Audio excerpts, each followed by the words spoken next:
A great day. I'm Jim, and welcome back to the channel. This is personal finance, and we're going to talk about bargaining and negotiating today in week number 7 of our personal finance course.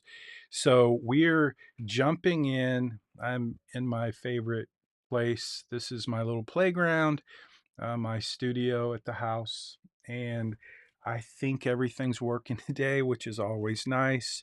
I'm going to remind you, if you look at the comments, if you're watching on YouTube, Facebook, LinkedIn, uh, we're on we're on YouTube at my channel at Jim Munchback, and Munchback has an H on the end. So be sure to check that out. If you're a student in our course at the University of Houston, you know that you need to go to uhplaylist.com. That will take you to the playlist for this semester. So it's especially for this cohort for fall 2025.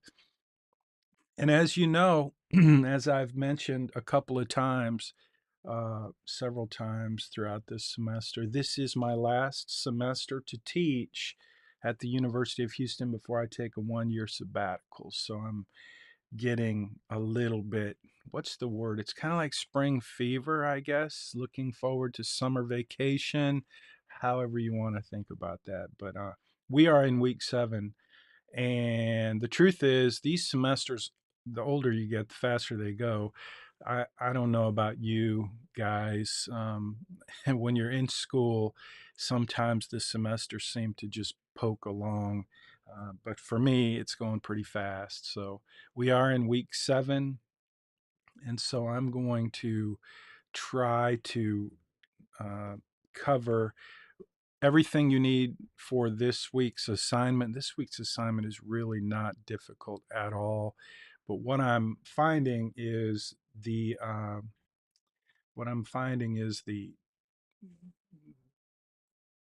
last week's assignment, that there are so many students who still are struggling with getting signed up at Right Capital. I say so many, I mean, it's half a dozen or so that sent me emails this morning and last night saying, hey, I can't access those 3 dots. And so I've done my best to try to get you guys all set squared away, but there's nothing like waiting until the last minute. So it is what it is. For those of you who have been doing your assignments early, gosh, how can I say how much I appreciate your commitment and your work ethic and your time management. I get all the time requests for this, that, and the other reason to have an extension on an assignment. And I generally say no, because I just feel like with the early assignments and the opportunity to do early assignments, you guys have all the opportunity in the world to get your assignments done early, as opposed to waiting till the last minute and then letting me know that you have this urgent thing like an LSAT test or whatever. I apologize if I sound a little grumpy, but yeah, it's your college degree from the Bauer College of Business, in my opinion, if you graduate with a very high GPA, uh, I hope it's because you earned it, not because you just bargained and negotiated with each of your professors for all the ways you could skate by. And so yeah. Anyway, if you can't tell, sometimes if you teach for a long time, you get kind of tired of excuses, and it's generally comes from a very small number of students. But that's kind of where I am right now. I'm thinking it's time to move on. So here we go. We're going to talk about bargaining and negotiating. Bargaining and negotiating. So if you've been turning your assignments in early all semester, you're probably noticing that you have accumulated quite a number of points. And what's going to happen at the end of the semester, Let me see if I can find early, just so we can highlight this one more time. If you are turning your assignments in early, then what you're going to find is that you're going to have more points than you need to earn an A. Now, you need 950 points to earn an A in this course.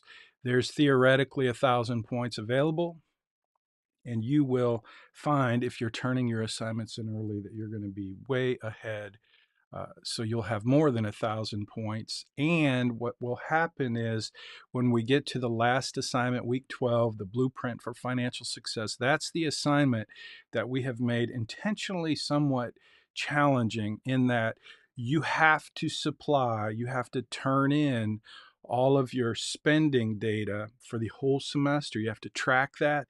You have to create kind of a graph to show where all of your spending went. That assignment, if you have earned an A already by the time that assignment comes, you don't have to do it. So again, I want to encourage you, turn your assignments in early. Don't wait till the last minute and then ask me for an extension. It's The answer is no. I don't do extensions. And I don't do extra assignments so that you can earn extra points. The early assignment is the gig, it's the game, it's the way that we attempt to give you the opportunity to demonstrate that you are responsible with your own grade. And it's, I think, a very effective tool. And I know it's true because for those of you who are taking advantage of it, you are my proof, and I appreciate you a lot. Thank you. Been doing this for, gosh, I started teaching in 2012, and I learned early on there's a big difference between an A student and a student like me. So I don't judge you if you're a student like me. I did everything in college the last minute, and I graduated with a whopping 2.82 GPA, and I was happy with that. I paid for my own college, and I worked full time. I got married. I had a baby while I was in college. My last semester in college, I took 21 hours because during college, I did not want to do summer school ever. And I didn't do summer school ever. But what that meant was, and my goal was to graduate in 4 years because I was paying for my own college. So I did that, but it required that I take 21 hours my last semester. It was brutal. I still have nightmares about that semester. So, all that to say, whatever your journey is as a student, I respect it. And I want you to know I do everything I can to help you earn an A in this course. But early assignments is the way that I try to incentivize you to have extra points along with feedback so that you never have to worry about getting deductions. So there you go. That's that. So back to bargaining and negotiating. So this is one of those lessons, one of those lectures, one of the assignments that you may be wondering, why is bargaining and negotiating part of personal finance? And that's a kind of a good observation, a good question. And I kind of wondered that too when the first semester I taught this course, we taught we used Dave Ramsey's curriculum. It was called College Foundations. And so he gathered, he created the scope and sequence and he put it all together, Dave Ramsey and his team. And bargaining and negotiating was one of the topics for one of the 12 weeks. And honestly, over the years, I got kind of tired of listening to Dave Ramsey because, you're listening to the same thing every semester. And I would try to watch the lectures so that I could be fresh when I taught the course to you each week. But over time, I just got really tired of listening to Dave.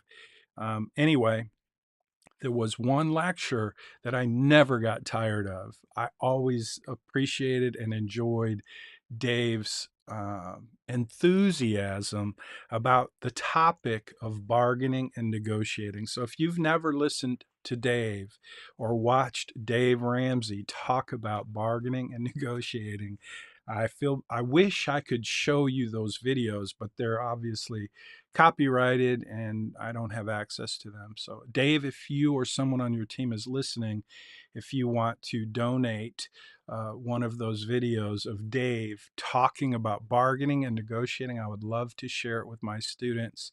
It's one of my favorite pieces of content ever.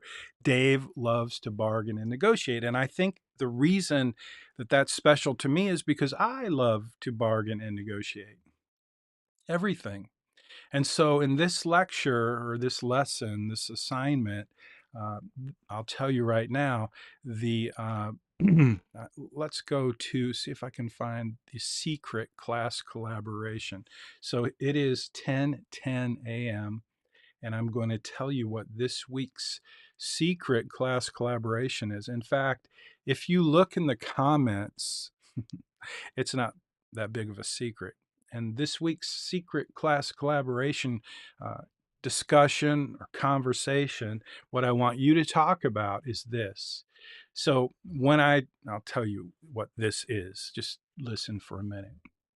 So when I first taught this course, one of the things I did, like I said, I would listen to Dave Ramsey and his team and their lectures, and I would really kind of try to put myself in your shoes and add some value as I did the lecture each week. And so, one of the things I did in this lecture each week, and again, we were in person, so I wasn't looking at this little plastic camera, I was looking into your faces, and it was a much better experience, honestly.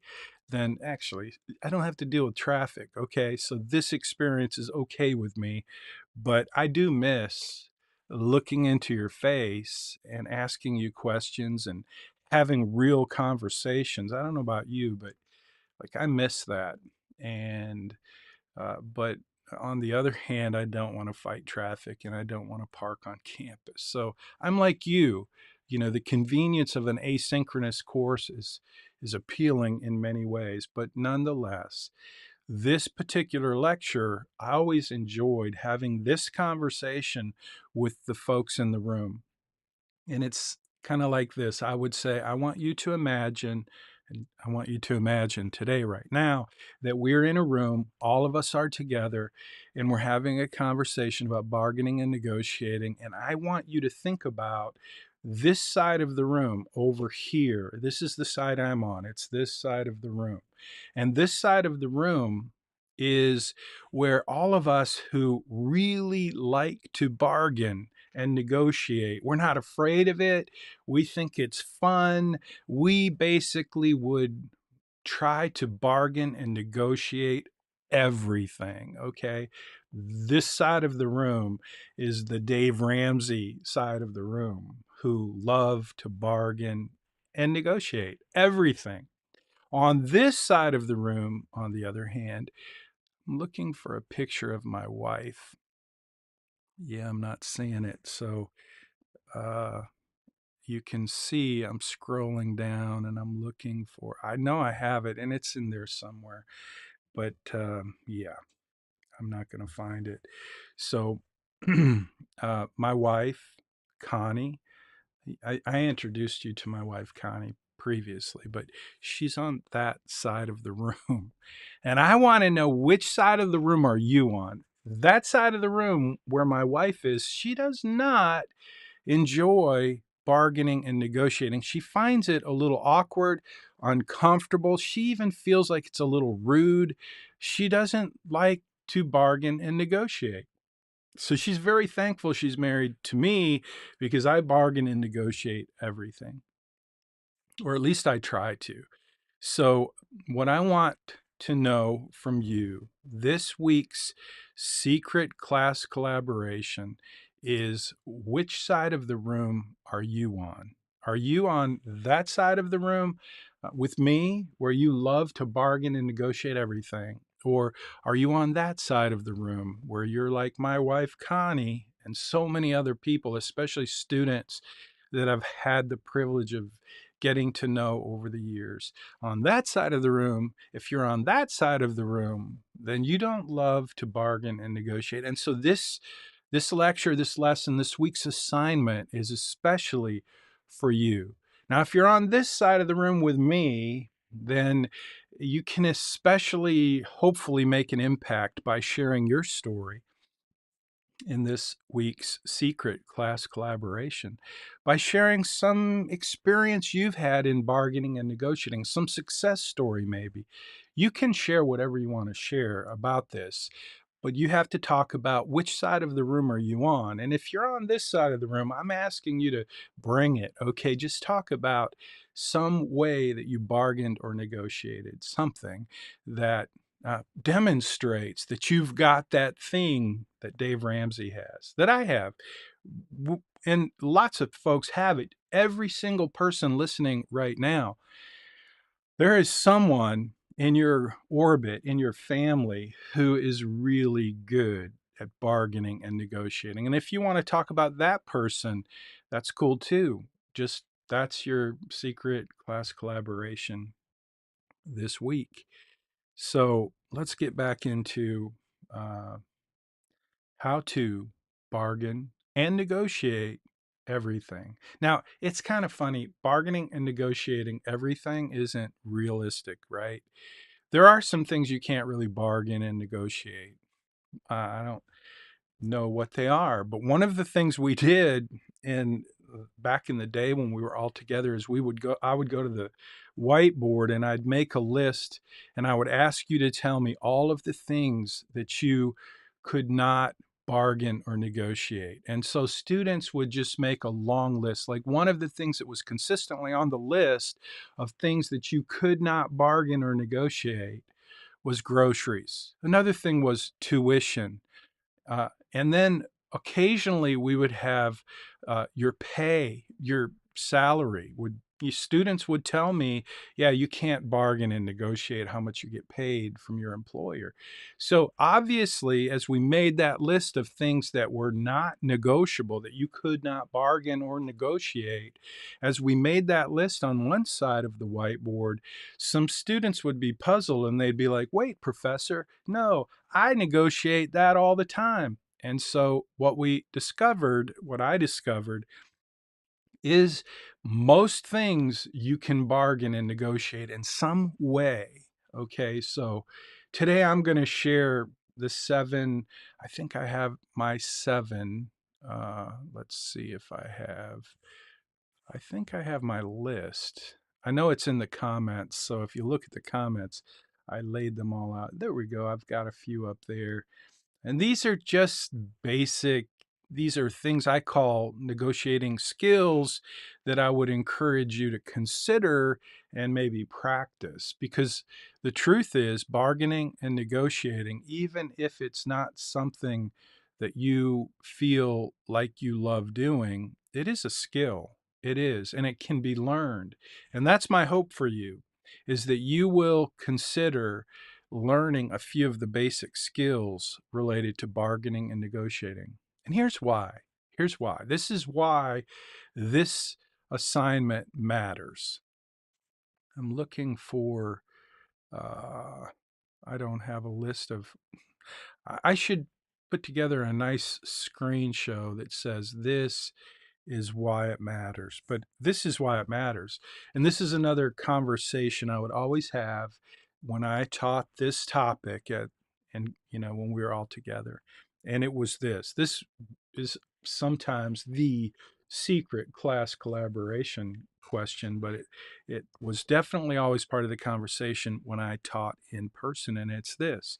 If you were to say, okay, for everyone on that side of the room, the side that I'm on, versus everyone on that side of the room. So we have two groups of people. And let's pretend that everyone makes the same amount of money. We all make $100,000 a year. And we all assume that we all spend our money on the same things. Now, obviously, if you're on my side of the room, I promise you, I don't spend as much on certain categories in my budget as you spend on that side of the room because I bargain and negotiate everything. So you may spend $48,000 on your car, but because I have certain skills and I'm a mechanic and I read in college the book The Millionaire Next Door. Actually, it was after college. It was after I graduated that book came out, but it's one of my favorite books of all time. If I haven't mentioned it yet, I would encourage you to read it.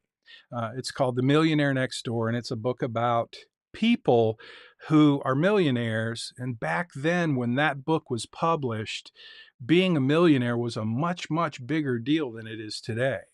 So, my hope, my goal for this course is to teach you how to become a millionaire by the time you're 50. That means you have a net worth of $1 million. After expenses or after debt, you have $1 million net worth. It doesn't mean you make $1 million a year. No. To be a millionaire, the technical definition, at least the one that I use in this course, what I'm absolutely positive that I can teach you how to do is to become a millionaire by the time you're 50, which means you have a net worth of $1 million. And today, that may sound like a big goal, but it's not. It was a much bigger goal when I was in college, but today $1 million is worth about $200,000 compared to when I was in college. And so by the time you're 50, most of you, $1 million is going to be worth a lot less than it is even today, not to mention when I was in college. So, all that to say, The Millionaire Next Door was written at a time when being a millionaire was quite an accomplishment. But the title of the book, The Millionaire Next Door, uh, referred to the fact that there are these people all around the country who you would think are just not wealthy. But in fact, they are wealthy. And the book then unpacks how those people, the millionaire next door, how they grew their wealth. And one of the big things in that book that was eye-opening to me, and I appreciated it a great deal because remember before college, I I went to trade school and I learned how to become a master mechanic, and that's how I paid for college. My dad was a mechanic, and I really wanted to leave home when I was very young. I left home right after I turned 17. In fact, I made all of the plans for leaving home when I was 16 years old. I had my own vehicle. I even had a motorcycle and a trailer to carry it from Lansing, Michigan to Denver, Colorado, where I attended Denver Automotive and Diesel College at age 17. All that to say, I was a mechanic.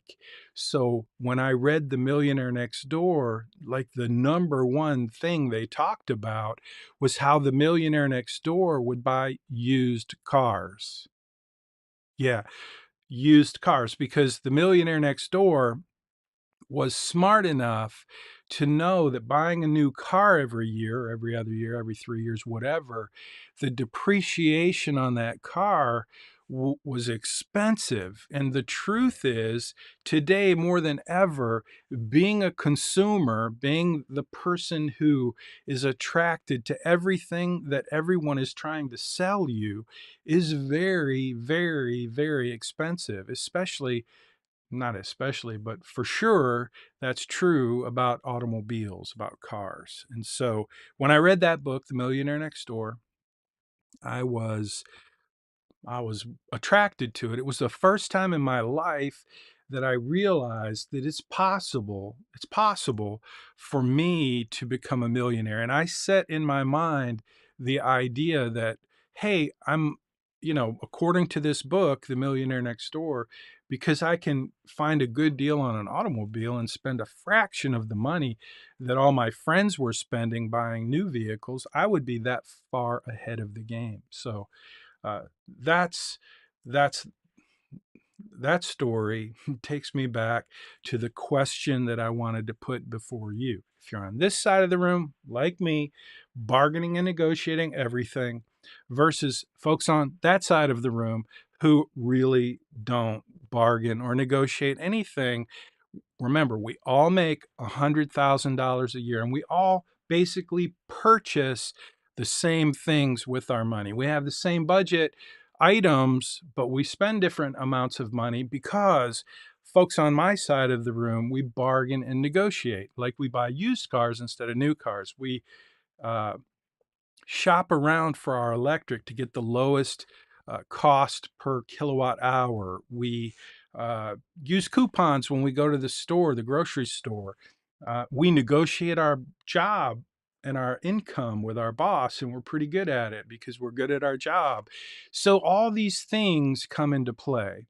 And all I want you to think about for a minute is what's the difference? What's the percentage of benefit that we have on this side of the room? If we make $100,000 and we purchase all of the same items, what is the percentage that we're ahead of you on that side of the room? So if we make $100,000 and because we're really good at negotiating and bargaining, let's say that we save on that whole basket of goods that we purchase, services, products every year. Remember, we're all buying the same things, but we're negotiating, we're bargaining. What is the percentage of that $100,000 that we get in terms of a benefit? Is it 5%, 10%, 20%? I don't know the answer. There is no answer really, right? It's going to be different for every person. It's going to be different from year to year, but basically, I just want you to think about this whole idea of you choosing to bargain and negotiate with the mindset that everything is negotiable. Now, I'm not going to try to convince you that every single thing is negotiable, but most things are. And if that's true, what is the percentage out of $100,000 that you would attribute to the benefit of being someone who learns how to bargain and negotiate everything? What's that percentage? Let's just say it's 15%. That's $15,000. You're going to learn in a couple of weeks. We're going to talk about retirement planning. We have introduced you a little bit to the 7 baby steps that Dave Ramsey uses to teach people how to become wealthy. And one of those baby steps, one of the last ones, the 6th one, I believe it is to invest 15% of your income into retirement. And that seems really hard. I'm going to teach you in this semester how it's not hard at all. But in the context of today's lecture and this week's assignment, I want you to think about just this whole idea of the percentage of benefit that we have on this side of the room because we learn to bargain and negotiate pretty much everything. And there's definitely a benefit. I think we can all agree. So is it worth it for you? And if it is 15% and it is $100,000, we all make 100,000. Later in the semester, we're going to talk about that goal, that baby step of investing 15% of your income into retirement. And if that's all true, and if you do have a 15% benefit because you're really good at bargaining and negotiating, boom, you just freed up the resources that you need to hit that 6 baby step that Dave Ramsey, I think it's a great model, the 7 baby steps. And that one baby step always seems challenging to folks who are not doing it. But once you start doing it, and I'm going to teach you how to do it, you're going to find that's where the magic is. The whole idea of becoming a millionaire by the time you're 50, it happens quickly and easily because you do a few things that make a lot of sense, and that's one of them. And so this lecture, this idea, this topic, it's important because it can really help you move the needle in your financial life. So leave a comment. What do you think that percentage is? If we all make $100,000 and we all buy the same stuff, how much do we save on this side of the room versus that side of the room? What's your number? And if that's true, that's a percentage of 100 grand that is now freed up to do something with. What are you going to do with that freed up resource? I think investing in retirement is not a bad option. That's what I've done. And so we're going to talk more about that as the semester goes on.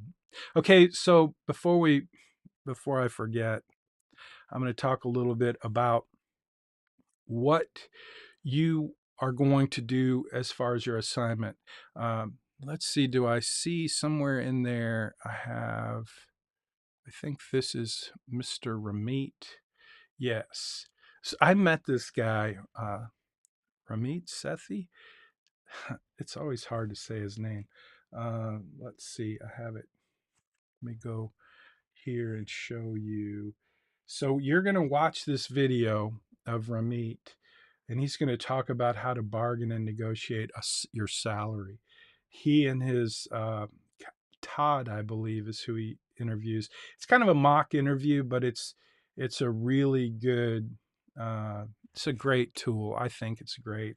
And if you're listening, Ramit, I appreciate you. I met him at a conference. It was a FinCon financial conference back in the day. I used to go to them every year, and he was the one of the keynote speakers, and just a beautiful guy.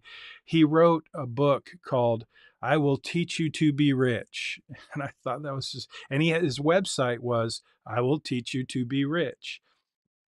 And his principles were very similar to what I teach in this course. In fact, I'm sure that I stole some of his content whenever I got the opportunity to teach this course. Honestly, I don't remember, but I do remember that I was just absolutely in alignment with what he was teaching. And he's obviously much better looking than me.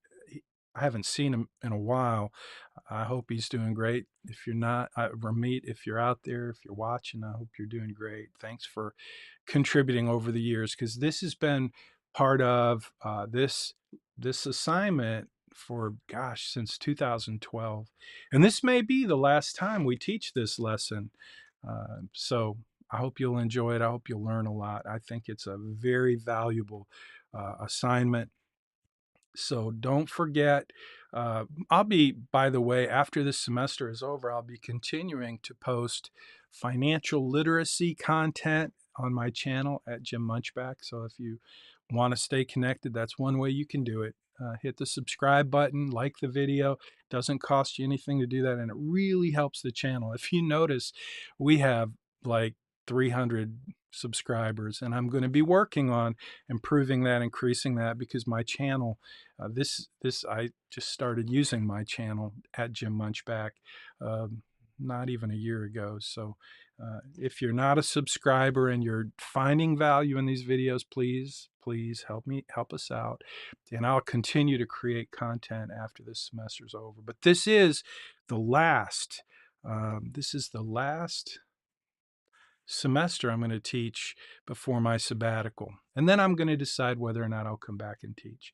So I think I'm going to tell you a story, and then I'm going to wrap it up.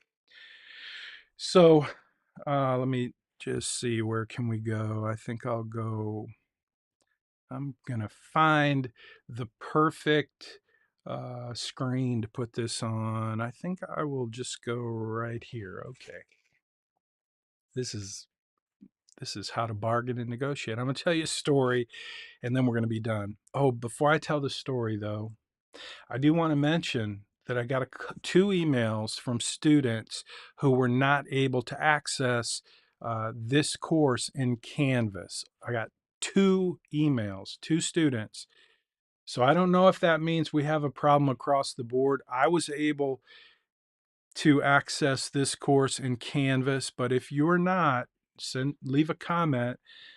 Let me know. Shoot me a text message if you want. I can't fix it. Um, we need to get with the Canvas team on, at U of H. They can fix it, but I'm not going to reach out to them because I don't have a problem.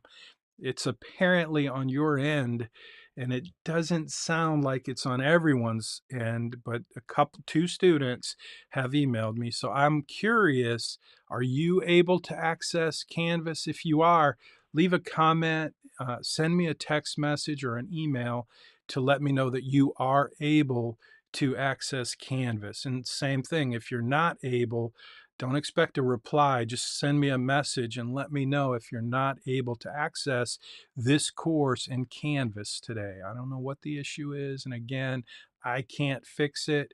I'm not even going to try to fix it because I don't have a problem.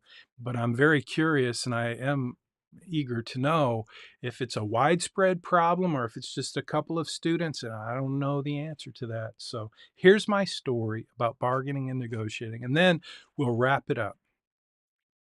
So when I taught this course, I don't know if it was the first semester or the second semester, but there was one semester early on, and the weekend, it was Sunday actually, and I was thinking about this lecture, this lesson on bargaining and negotiating. And what happened was, I got an email or a text message from my sister-in-law. They had just bought some new furniture and they bought it at Ashley's Furniture. And so I jumped online at Ashley's Furniture because she said she got a really good deal, my sister-in-law, on her furniture. And we had needed furniture because I bargained and negotiated a great deal at some furniture liquidator, estate liquidator, and it was the most uncomfortable couch and love seat and ottoman I've ever owned. It was terrible. And we endured it for maybe 2 years. And then I was like, I had my mind and my heart set on buying leather. I wanted two full-size couches and a love seat. So, and I wanted the couches to have electric recliner. So that's what I wanted. I had it in my mind, nice leather furniture with electric recliners. And our living room is set up in such a way that two large couches facing one another is the way we have it set up. And I like that. We have a big fireplace and a pretty big living room with a tall ceiling. Anyway, that's what I wanted. So I get online, go to Ashley Furniture, check it out, and they have everything I ever dreamed of right there uh, in their store. So I remember I told my wife, hey, let's go to Ashley Furniture because we both had agreed we needed some more furniture because we just hated what we had. So we get on my Goldwing motorcycle and we go to Ashley Furniture in right on I-45. We live in Friendswood. It's over on the other side of the highway. I think it was probably Webster or Clear Lake, probably Webster, right on the highway, Interstate 45. So we go over there and we look at this furniture and it's exactly what I wanted. And so I'm like, let's do it. Let's do it. It was almost $5,500. The salesman was writing up the order. And Ashley's Furniture has a great deal where they'll deliver it like the next day they were going to deliver it. So as he's writing it up, I asked him one question. And the reason I asked this one question is simply because I was about to teach this lecture, this lesson on bargaining and negotiating, and I was feeling kind of bad because I did zero of the things that I'm encouraging you to do when you make a big purchase. Like I did zero, nothing. I did no bargaining, no negotiating. And so the question I asked the salesman was me just trying to convince myself that I'm doing what I'm teaching you to do. And so I asked him, I said, hey, bro, if I were to shop around, would I find a better deal on this furniture somewhere else? And his answer was like a red flag. And you've heard the answer before. Like the guy, he had, I bless his heart, I'd hate to have his job. Here's why. And he was honest. I mean, he didn't lie to me. He said this. He said, "Let me tell you about Ashley Furniture and our service." And he went on and on about how it's going to be delivered tomorrow. It's white glove. They're gonna install it. They're gonna take away the old. He said they can even include a warranty, and he went on and on about how awesome this warranty was, so that if I damage the couches, these leather couches, or the love seat, they would fix them. So he went on and on, but he never, ever addressed my question, which was, if I shop around, am I going to get a better deal? So while he's doing the paperwork in the back room, I'm sitting on the couch at Ashley with my wife, enjoying this couch that we're going to be having delivered to our home, and I was pretty happy about it. But I was like, I'm just curious. So what I did on my phone, my iPhone, took out my iPhone, not this one, and I copied the actual name of the product, the brand, the name, and I pasted it into Google. And I found two places you could buy that exact same furniture. One was Ashley's Furniture, where I was, and the other one was, I can't remember the name of it, but it was an online supplier only. It was only direct online. It was exactly the same product. The same exact product. The price was less than half of what it was at Ashley's. And they had a white glove delivery service, which was free. And they had the warranty that Ashley's had, but instead of it being per item, Ashley's wanted $500 for each, or maybe it was $250 for each item. And there were two couches and a love seat. And they were going to charge that warranty for each item. But this online provider, they shipped it directly and they included the warranty, and it was per order. So I paid $250 on one order for two couches and one love seat. It was one whole order. The price was less than half. The cost for the warranty was a third of what Ashley's was. The delivery was free. What else? Because it was online at that time, there was no sales tax. So I was paying no sales tax. And remember, $5,500 is what Ashley's wanted. So I was paying sales tax 8.25% on $5,500. So I'm sitting on that couch thinking about this lecture on bargaining and negotiating and what that really means and how that really works and what that differential is for the people on this side of the room who, like me, or like I pretended to be, the guy who bargains and negotiates everything. What kind of differential is there? How much do we save? And I'm going, Dad gum, I'm glad I took my advice. And I had to go back to the dude and writing up the order. The only drawback, I did buy the online because it was less than half the price and all those other benefits. The whole total drive out was about a third of what I would have paid at Ashley's. Unbelievable, right? And I felt really bad for the salesman. And I told him, I said, dude, I hate, if I had your job, that's so hard because you're trying to sell something that's available for a fraction of the price, the same exact product.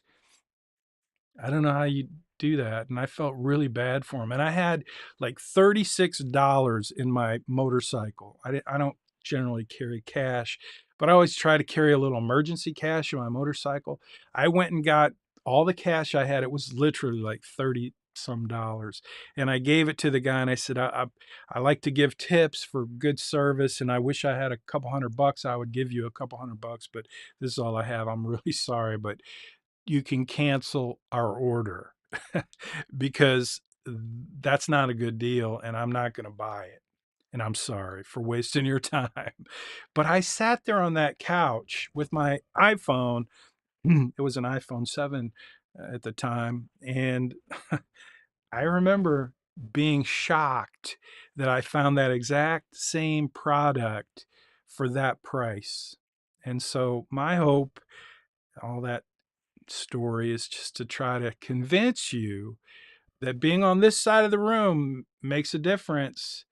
And there are a few basic things you can do if you're just willing to learn a few basic things. And they're not rocket science. They're not always confrontational. In other words, what's awkward about bargaining and negotiating is telling someone, hey, that's just not good enough. That's what Dave Ramsey would say. It was his favorite thing to do in a negotiation is just to say, "That's not good enough."